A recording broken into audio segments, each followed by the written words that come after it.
caaltu gadhaabbadhu bishaaninis ta'u gali biyya keetti yookiin immoo ofirra gadhaabbadhu kophaa kee of danda'e jiraadhu morkadhu namaaf vitamiinii dhiirti mataa keessa situmaa jedheen malee manni kee haa diigamuun jenne manni ishii sun immoo yoo diigame ammallee ibidditti qabate waan nama mararu takka hin jiru namicha ilmoo ofii gurgure namicha niitii ofii gurgure niitii ofii aga summii laachisee fi ajjeesisetti mee maanni ishii rabbumatu ofirra qabe malee caaltuun du'a bar jireenyi ishii nama jiru gadi nama du'ee ole bas kanuma ka maanni mee amma immoo deebi'anii wallahi yaani caaltuu kana ibidda deebisanii jiru maaliifaayoon galatoomtu inta'uu jettee lolaa jirti. ما فيها توسع وتعمل برجال لا حد يتقدر بسون دمنو. قربان أصلا. المن ترى ما قدرت مدرسة زينو برباد كان ما تأسي عمريسي ما نمخيس التولاد تكتب رادمتي. أنت ورا. مدرسة بيجني خنا قوة نيجي. مجو تيمالو تام. لا مدرسة تاني جرونا ما دمر ولا تنبريسي. جرونا ما ليش دمر. لا لا كمال كم دمر لبدي جرو كم كبدي دمر أمتي. شوفوا ننقل شو. جرو كم كبدي دمر أمتي. لا لا بدور لا خلاص. هتبغى. أيوة. يلا يتمم. ننقل شو لا لا تواي خنا. ولد ديبسا الدباسة لا لا تقولوا خيسن جيران. الدباسة وزني لا تيجو. خيسن جيران ما ولا كذا بتدوا. ليش عالتون كن بيتها مرجع له هنجتو اتهارامتي. ني أقرتمو. إن هارامتي عالتون إندي دوبك أكمل نوريدا أكمل نتوفتا نسيجني مال تاني جداني أما أنجا غرانجا جداني ني مجتي كنا ديبساني كلتي هو فاجراني.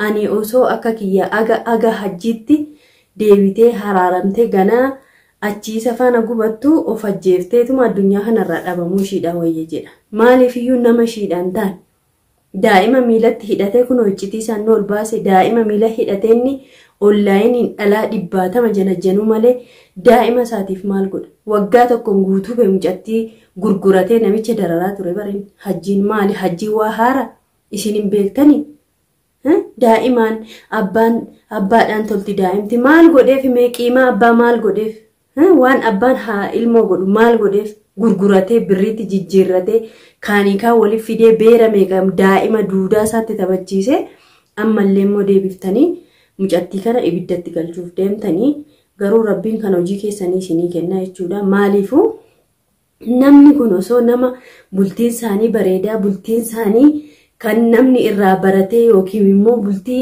addaa tokko ta'eessa walitti deebisuun nama kana akkuma jirtudha. Mee hajjiitu kana booda niitiidha dhirsa ta'amu ilmoodha abbaata ilmoon abbumaan tolti maalni abbaan maa inni dhoqqeerraa immoo dhalabarraa immoo maa inni kun birqiidha abbaan abbummaan maa inni diinni caaltuu guddaan egaa Mustafaadha yookiin immoo haadha manaasaa daraartuu sanii akkuma argitan faayyoon mormaa fi jirti. Waan kun waan hin taanedha jechuudha. Namni kun dhirsaaf niitiin akka addaan ba'u hin barbaadu namni hedduun yoo hasaada taate malee jechuudha. Ilmi namaa tokko abbaa haati daa'imaa fi abbaan daa'imaa adda deemuun hedduu tokko nama gaddisiisa. Garuu dhirsi sun dhirsa akkamii akka ta'e osoo beekanii deebisanii mucattii sana qileetti oofanii jiranii jechuudha. Ani caaltuu kanas loleenii arrabseenii gorseenii kaameraan alatti illee ni dadhabee jechuudha. Assalaamu alaykum ashama harka fuunee kabajamtoota hordoftoota keenya jarra jirtuu bakka jirtanitti nageenyi kiyya isin qaqqabu jechaa gaarra waan adda tokko isiniif qabadhee dhufe hedduu tokko waan nattis dhagahamee jechuudha akka dubartii tokkotti akka haadha ilmaan takkaatti jechuudha. Viidiyoo yeroo darbee irrattis isiniif himee jira. Caaltuun akiid garaadhaa qabaatu hin ooltu jechuudha. Asirratti nama garaadhaa qabaatuun ishii hedduullee nama hin mufachiisu namas hin aarsu maal yoo jettanii gamaa gamasii walitti fiduurra ilmoo abbaan sun badaas ta'u isumarraa yoo deesse hedduu tokko namatti tola jechuudha. Garuu inni bultiidhaaf qajeellotti akka hin taaneef dhibbaan dhibba nu hunduun beekna sinis hin beektan anis hin beeka ishiinis ni beekti. Garuu immoo abbaa adda addaarraa walitti fiduurra ilmoorraa dabalatuun ishii nan aarsu garuu rakkoo ishii miidhama ishii sana guutuu osoo beektu ilmoo lammataa ni ulfaatan akka kiyyaatti wallahi waan dubbadhu wallaalee jechuudha. Gabaabumatti mucattiin kun garaa qabdi boru waan dhageessanidha waan itti dhufnee dhageenyudha. Icciteenni jedhee Mustafaan kunis olii gadi oofu kun kanuma natti fakkaata shakkii kiyya kuni yeroo baay'ee ani namni kun waa tokko osoo hin godhin ni shakka. Shakkiin kiyyammoo yeroo baay'ee dhugaatti jijjiiramti jechuudha. Yoo akkasis ta'e egaa rabbi keessa haa baasu jechuun ni barbaada. Garuu immoo garaattis qabattee cubbuu tokko hin qabu. Alarraa diqaala wayii hin finne abbaa manaa ishiiti. Abbaa manaa ishii nikaadhaan itti heerumtedha. Yoo danda'ameef dhugaan yoo garaa qabaatte itti dhufnee ka agarru ta'a. Kun shakkii kiyya akkuma isiniin jedhe gara warra ishii soo deemte irra filatamaadha jedhani. Maaliif namtichi kun ammallee bultii ta'a hin ta'uuf abadan isatti deebi'uu hin qabdu. Alhamdulillah isarraa adda baate jennee osoo gammachuu keenya hin fixatiin amma walitti deebisuuf uummanni kun sammuun isaanii dalagu ta'e waan ishiin ta'a turte hin beekan ta'e haararee dhufanii hin agarree mucattii kana ibiddatti oofaa jiranii ani waan hin beeku tokko hin jiru jechuudha. Caaltuu immoo akkuma beektan of taatee ofirraa nama dubbattee nama tole nama diduullee hin dandeessu jechuudha. Yeroo baay'ee waan namni jedheen dhugaa jettee amanti. Kanaaf akkuma isiniin jedhe Mustafaan dogoggora guddaa hojjetaa jira jechuudha. Obboleettii ni qabda. Waan akkasii osoo gochuu baattee jedhanii jechuudha ni Mustafaadhaani. Mucattiin kun waan ishiin taatu tokko hin jiru. Waa caaltuu qofa biyya kana keessatti kan abbaa malee ilmoo guddifatu meeqatu jira kan sooshaal miidiyaa kanarratti ol hin baasin galli qimsee rakkoosaa galli qimsee jiraatu dhibbaatama jira ni beeka. Maaliif mucattii kan akka inni qileetti deebisuu barbaade waan ni beeku tokko hin jiru. Gowwaan keenya gaama boru tole jettee deebiti. Maaliif yoo jedhan bakka sii ta'a hin dhiisaa ni jijjiirama hajjiin jedhaniini itti deebisuuf deemanii. Faayoon garuu mormataa fi jirti na caala beektanii hajjii jettee mormaa jirti akka ishiin hajjiitti hin deebine jechuudha.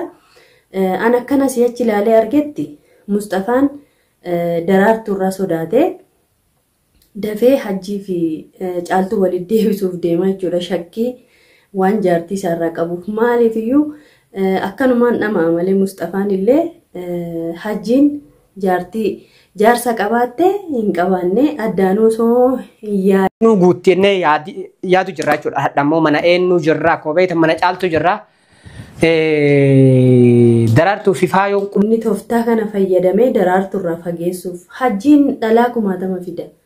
Kanaafiyyuu ani gabaabumatti carraa mucattii kana balleessuuf kan deemanii isaanidha. Maalaa ta'uuf mee waan keerii kam dalaganii haflaanaa godhanii achi dhaabbatanii ganaa mucattii kana ibiddatti oofuu jedhani bakka naan taane naan liqinfamne akka mataa kiyyaatti akka yaada kiyyaatti jechuudha. Akkuma isiniin jedhe kan namtittiin achuma gatata jechuu malee caaltuun kun bitaaf mirgallee hin jettu itti haraaramti. Ni agartummoo hin haraaramti caaltuun hin diddu bakka akkamitti nu diddaa akkamiin nu tuffattaa nu sii jennee maal taanee jedhanii amma hanjaa garaanjaa jedhanii mucattii kana deebisanii qileetti oofaa jiranii. Ani osoo akka kiyya aga hajjiitti deebitee haraaramtee ganaa achiisa faana gubattu of ajjeefteetuma addunyaa kanarraa dhabamuu ishiidhaan wayye jedha. Maaliif iyyuu nama ishiidhaan ta'an daa'ima miilatti hidhatee kun hojjetii isaan ol baase daa'ima miila hidhateenni onlaayiniin dhalaa 70 janajjanuu malee daa'ima isaatiif maal godha? Waggaa tokkoon guutuu be mucattii gurguratee namicha dararaa ture barin hajjiin maali? Hajjiin waa haara isin hin beektanii? Daa'imaan abbaadhaan tolti daa'imti maal godheef meeqiimaa abbaa maal godheef? Waan abbaan ilmoo godhu maal godheef? Gurguratee birriitti jijjiirratee kaanikaa waliif fidee beera meeqam daa'ima duudaa isaatti taphachiise ammallee immoo deebiftanii mucattii kana ibiddatti galchuuf deemtanii garuu rabbiin kan hojii keessanii isinii kenna jechuudha. Maaliifuu namni kun osoo nama bultiin isaanii bareedaa bultiin isaanii kan namni irraa baratee yookiin immoo bultii addaa tokko ta'eessa walitti deebisuun nama kana akkuma jirtudha. Mee hajjiitu kana booda niitiidha.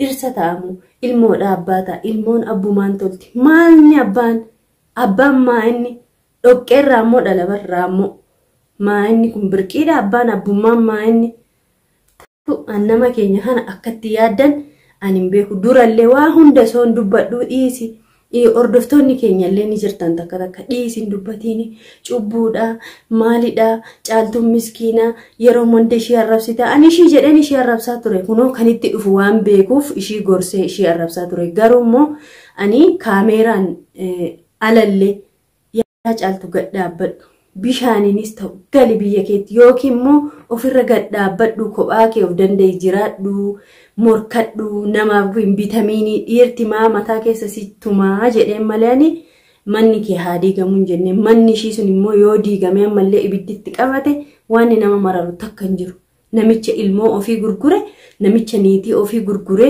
niitii ofii agasummii laachisee fi ajjeesisetti mee maanni ishii rabbumatu ofirra qabe malee caaltuun du'a bar jireenyi ishii nama jiru gadi nama du'ee ol bas kanuma ka maanni mee amma immoo deebi'anii wallahi yaani caaltuu kana ibidda deebisanii jiru maaliifaayoon galatoomtu in ta'uu jettee lolaa jirti waan beektiif lolaa jirti kanaafiyyuu ani jechoota faayoo kana deeggara malee Mustafaa fi Daraartuun akkanumaan legalle kanachi dhaabbatanii kan faayidaa hin qabne jechuudha innaan hordoftootaaf kabajamtoota kiyya baay'ee haasa'uun na jibbisiisee jira yoo nani dhugaa qaaqu namni anuma arrabsa anuma lola anuma mufata social meediyaan illee social meediyaan alatti illee anuma baqqaan hin beeka jettaa jettanii kunoo kana ka dhufu kan beeku kana itti aanee immoo obboleessa keenya abdiini hidhamee mana hidhaa jira jedhan akkuma argitan samuuna baay'ee social meediyaa irratti hin argamu badee deebi'a waan mijeeffadhu wayii jira hojii wayii of harkaa qaba kanaaf badee